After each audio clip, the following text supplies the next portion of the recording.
औज़ुबिल्लाहि मिनश्शैतानिर्रजीम बिस्मिल्लाहिर्रहमानिर्रहीम। अस्सलाम वालेकुम माय डियर स्टूडेंट्स, वेलकम करता हूँ वाइट चैक एकेडमी में।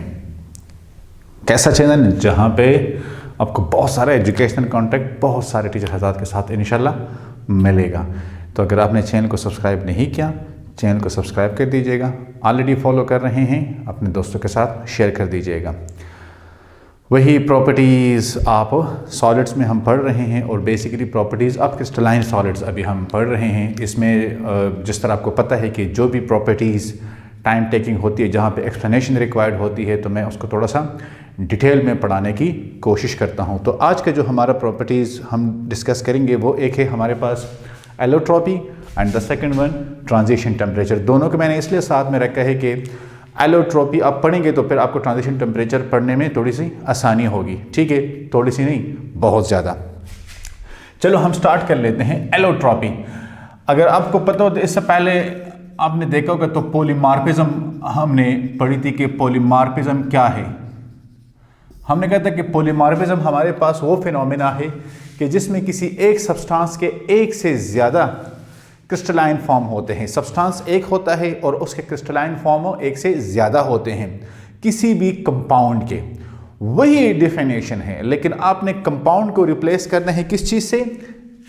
यस, इधर देखें, the phenomena where an element have more than one crystalline form। Yes, अब यहां पे सिर्फ कंपाउंड की जगह हमने किस चीज को चेंज किया? कंपाउंड की जगह हमने चेंज कर दिया है एलिमेंट को। अब एक ऐसा फिनोमेना कि जहां पे एक एलिमेंट के एक से ज्यादा क्रिस्टलाइन फॉर्म होंगे तो उसको हम क्या कहेंगे? The phenomena is called allotropy. And ये जो क्रिस्टलाइन फॉर्म होंगे तो वहां पे हमने कहा था कि वो पॉलीमॉर्फ्स होते हैं। यहां पे क्या होंगे? यहां पे हमारे पास जो क्रिस्टलाइन फॉर्म होंगे, चलो मैं एग्जांपल के साथ क्लियरिफाई करूंगा, उसको हम एलोट्रॉप्स कहेंगे। क्या कहेंगे? एलोट्रॉप्स कहेंगे। एलोट्रॉपिक सब्सटेंस, एलोट्रॉपिक एलिमेंट के जहां पे एलोट्रॉपी एग्जिस्ट करती हो। एग्जाम्पल्स पे जाएंगे तो एग्जाम्पल से फिर आपको ज्यादा क्लैरिफाई हो जाएगा। एग्जाम्पल में हम सबसे पहले लेते हैं सल्फर को। किस चीज को? सल्फर को। अब सल्फर से हमें थोड़ा बहुत अंदाजा हो जाएगा। अब the first example that is sulphur. अब सल्फर में हमारे पास दो तरह के वो एग्जिस्ट करते हैं। मैं क्रिस्टलाइन के साथ आपको एमॉर्फस का भी थोड़ा बहुत आइडिया दे देता हूं। अब फॉर एग्जांपल ये हमारे पास है सल्फर, ठीक है। अब यहां पे सल्फर के हमारे पास आते हैं, अगर मैं इस पे बात करूं, एक आ जाएगा क्रिस्टलाइन फॉर्म और दूसरा इसका आ जाएगा एमॉर्फस फॉर्म, ठीक है। अब क्रिस्टलाइन फॉर्म में इसके पास कौन कौन से हैं? तो इसमें एक है rhombic sulphur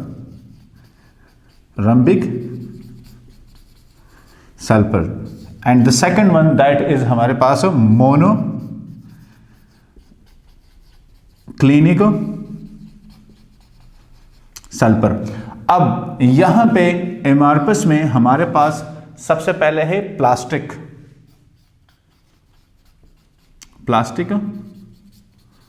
sulphur. The second one that is हमारे पास कोलाइडल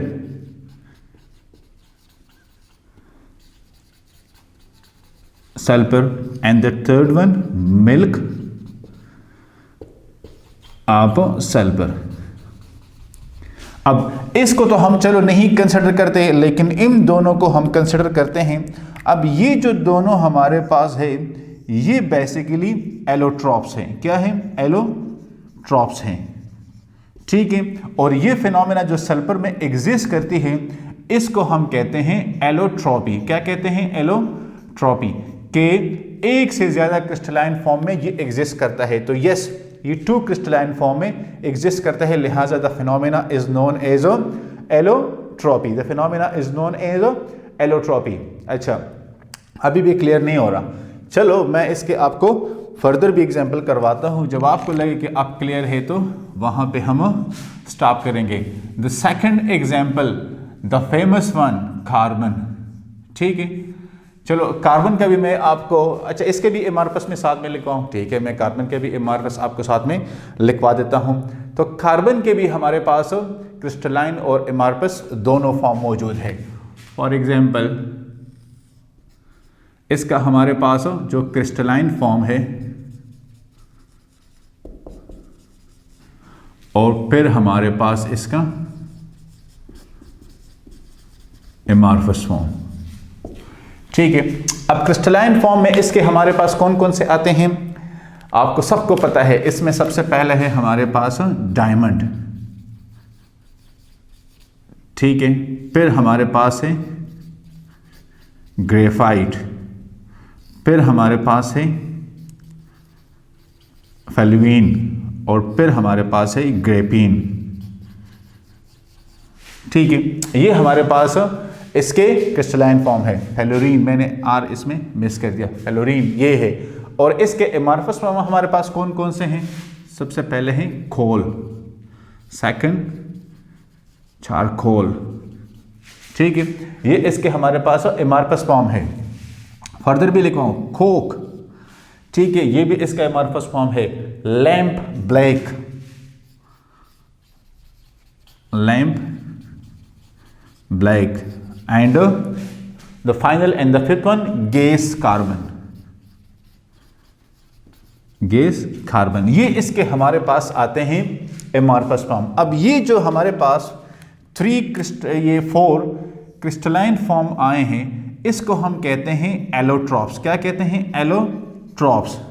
ठीक है, और फिनोमेना जो कार्बन की ये वाली एग्जिस्ट करती है, इसको हम कहते हैं एलोट्रॉपी। क्या कहते हैं, एलोट्रॉपी, क्योंकि यहां पे कार्बन एक से ज्यादा क्रिस्टलाइन फॉर्म में एग्जिस्ट कर रहा है। क्या कर रहे हैं, कार्बन एक से ज्यादा क्रिस्टलाइन फॉर्म में एग्जिस्ट कर रहा है। एक से ज्यादा क्या है, तो एक से ज्यादा हमारे पास देखें, ये 1 2 3 एंड 4, 1 2 3 एंड 4, ये 4 क्रिस्टलाइन फॉर्म में एग्जिस्ट करता है।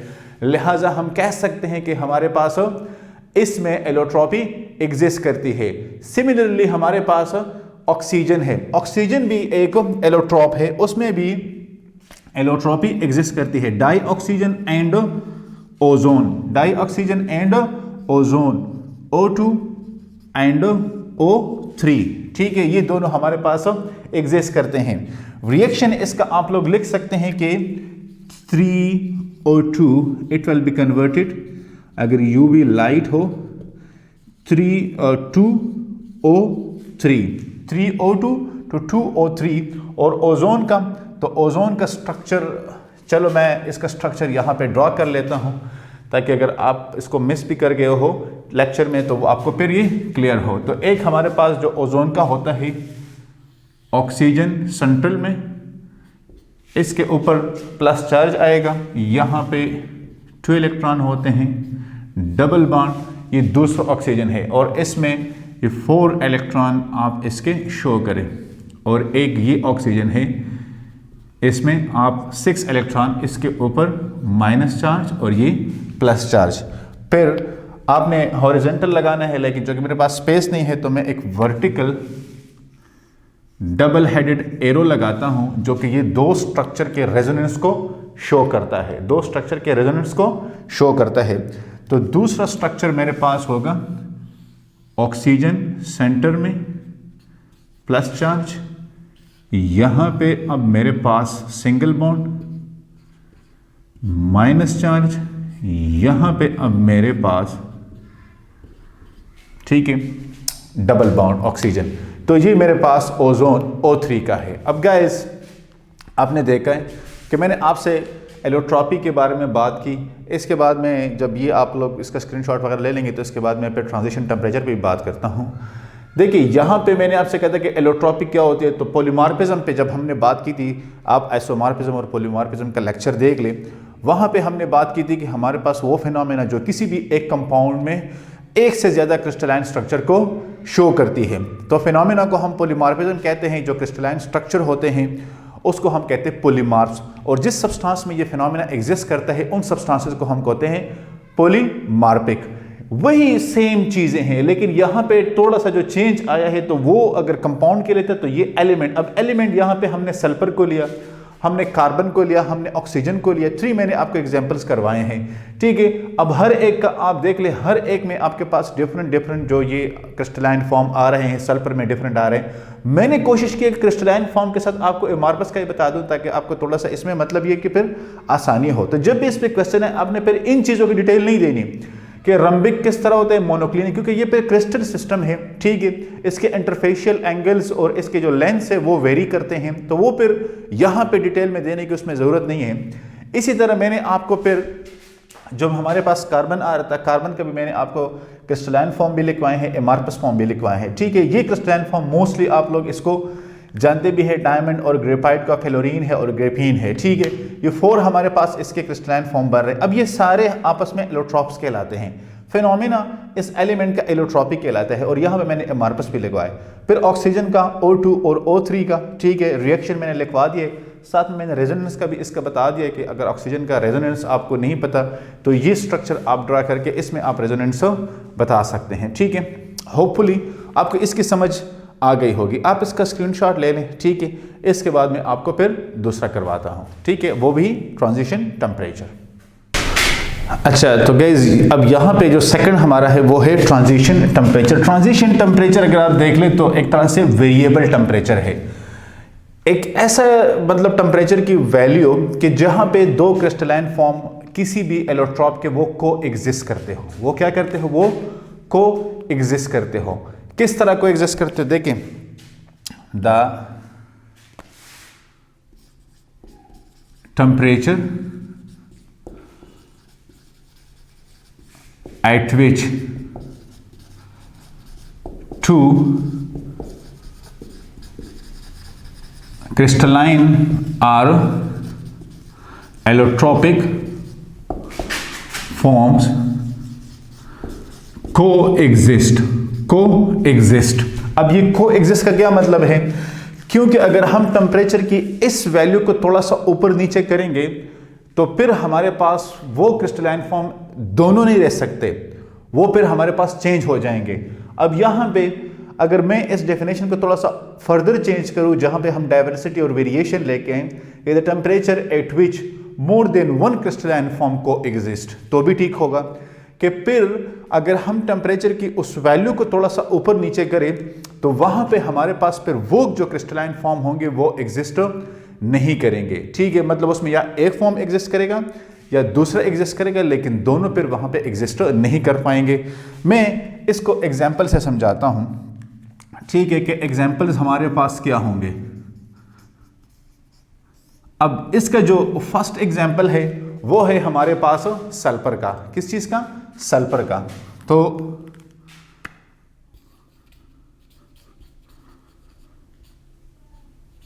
S8। अब सल्फर का जो एक फॉर्म है वो है हमारे पास रंबिक एलोट्रॉपिक फॉर्म, जो पहले स्टेप में हमने पढ़ लिया कि रंबिक फॉर्म होता है। अब यही फॉर्म टेम्परेचर की एक खास वैल्यू है, और वो वैल्यू क्या है? वो वैल्यू है हमारे पास 95.5 डिग्री सेंटीग्रेड, 95.5 डिग्री सेंटीग्रेड। अब टेम्परेचर की इस वैल्यू पे सल्फर का जो रंबिक फॉर्म है ये को एग्जिस्ट करता है किस चीज के साथ? सल्फर के जो सेकंड फॉर्म है S8 वो है मोनोक्लिनिक इस फॉर्म के साथ। अब ये दोनों फॉर्म को एग्जिस्ट करते हैं। क्या करते हैं? को एग्जिस्ट करते हैं। तो यहां पे कहने का मतलब यह है कि हमारे पास जब ये दोनों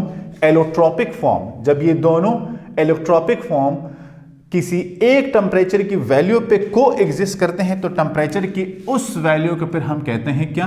ट्रांजिशन टेम्परेचर।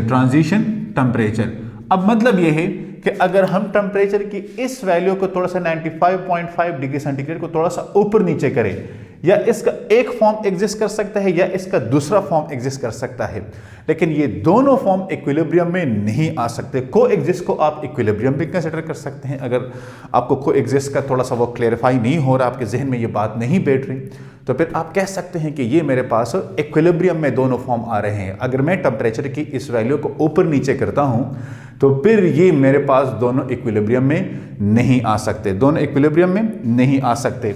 अच्छा, चलो इसका हम सेकंड एग्जांपल पढ़ लेते हैं। सेकंड एग्जांपल में हमारे पास आ रहा है टिन का, ठीक है। तो टिन के टू फॉर्म है, एक हमारे पास है ग्रे टिन, ठीक है, एक हमारे पास है ग्रे टिन जो कि क्यूबिक फॉर्म है। कौन सा है? क्यूबिक फॉर्म है। अब यहां पे भी हमने ये डबल एरो ड्रा किया। अब यहां पे वहां पे 95.5 डिग्री सेंटीग्रेड था, यहां पे तो वैल्यू बहुत ज्यादा कम है, ये है हमारे पास 13.2 डिग्री सेंटीग्रेड। ये हर एक सब्सटेंस के लिए अलग अलग वैल्यू होते हैं। न्यूमेरिकल में आपको फिर ये आ सकती है, एमसीक्यूज में फिर ये आपसे वो पूछ सकते हैं कि इस सब्सटेंस के लिए या इस एलिमेंट के लिए टेम्परेचर की वैल्यू कौन सी है, ट्रांजिशन टेम्परेचर की वैल्यू कौन सी है। तो दूसरा जो इसका फॉर्म है टिन का, वो है हमारे पास वाइट, ठीक है, और इसका जो एलोट्रोपिक फॉर्म है वो है हमारे पास कौन सा? टेट्रागोनल,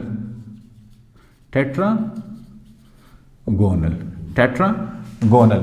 अब ये जो हमारे पास, एक हमारे पास ग्रे टिन हो गया, दूसरा हमारे पास वाइट टिन हो गया, और टेट्रागोनल, क्यूबिक और टेट्रागोनल। तो ये क्यूबिक और टेट्रागोनल, ये दोनों एलोट्रोपिक फॉर्म जो होते हैं, ये टिन के आप एलोट्रोपी में भी इसको आप ले सकते हैं कि इसके टू क्रिस्टलाइन फॉर्म है, ठीक है। एक हमारे पास क्यूबिक है, दूसरा हमारे पास टेट्रागोनल है, ठीक है। अब इसकी जो ये वाली वैल्यू है, ये हमारे पास क्या है फिर? Transition temperature.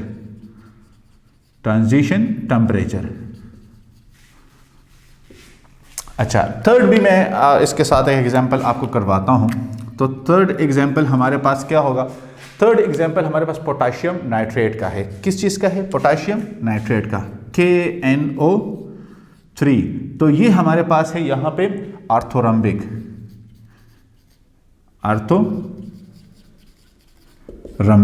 ठीक है। अब यहां पे जो टेम्परेचर की वैल्यू आ रही है वो है हमारे पास 128 डिग्री सेंटीग्रेड, 128 डिग्री सेंटीग्रेड, ठीक है।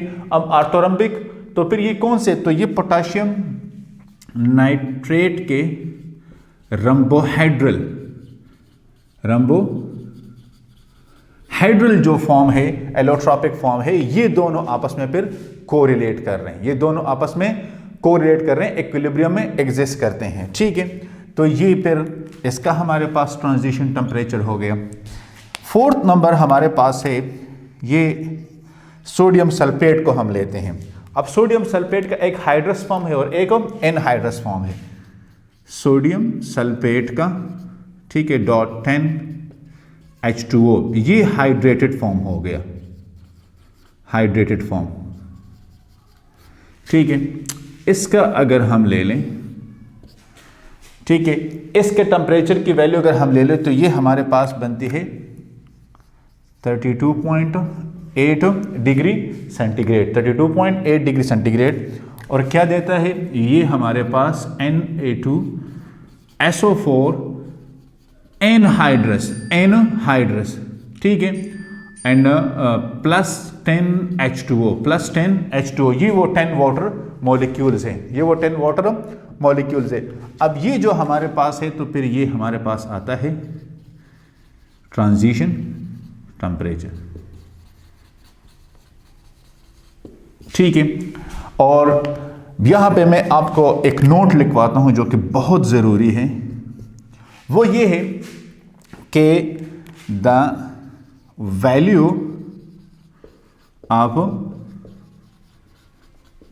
ट्रांजिशन टेम्परेचर will be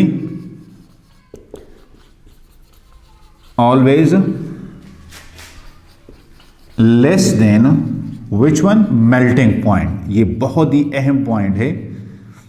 अब ये मेल्टिंग पॉइंट से कम क्यों होगी? क्योंकि अगर ये वैल्यू मेल्टिंग पॉइंट से ज़्यादा हो गया तो before reaching the transition temperature ये एलोट्रॉपिक फॉर्म जो होगा ये क्या हो जाएगा, ये हमारे पास ऑलरेडी मतलब वो सब्सटेंस ही चेंज हो जाएगा। जब सब्सटेंस चेंज होगा तो फिर हमने इसके मतलब ट्रांजिशन टेम्परेचर हम इसका कैसे मालूम करेंगे जब ये क्रिस्टल रहेगा ही नहीं, जब ये अपनी मतलब ये है कि सॉलिड से लिक्विड फॉर्म में चेंज हो जाएगा। लिहाजा इसलिए ये अगर कहीं पे भी आ जाए कि what should be the difference in transition temperature and melting point, will it be same और नॉट, तो your answer must be that the value of the transition temperature must always be less than the melting point, because we don't want the substance to reach the melting point. In another case there will be no transition temperature, क्योंकि transition temperature तो हमारे पास allotropic form का होता है। तो जब allotropic form ही जब solid नहीं रहेगा, जब सॉलिड नहीं रहेगा तो क्रिस्टलाइन सॉलिड नहीं रहेगा, क्रिस्टलाइन सॉलिड नहीं रहेगा तो एलोट्रॉपी आप किस चीज़ की निकालेंगे? लिक्विड की निकालेंगे। इसीलिए ट्रांजिशन टेम्परेचर का ये जो नोट है ये बहुत ज़्यादा अहम है कि ये उससे कम होना चाहिए। तो होपफुली आपको एलोट्रॉपी और ट्रांजिशन टेम्परेचर का जो हमारा टॉपिक है इसकी समझ आ गई होगी। फिर भी अगर आपको कहीं पे कोई कन्फ्यूजन है, आपको क्लैरिटी नहीं आ रही, तो आप मुझसे पूछ सकते हैं। डिस्क्रिप्शन में नीचे कुछ लेक्चर्स के लिंक्स दिए हुए हैं, आप वहाँ पे जाके लेक्चर्स देख सकते हैं। चैनल को सब्सक्राइब कर दीजिएगा, अपने दोस्तों के साथ शेयर कर दीजिएगा। इंशाल्लाह नेक्स्ट लेक्चर में फिर मुलाकात होगी, तब तक के लिए अल्लाह हाफिज़।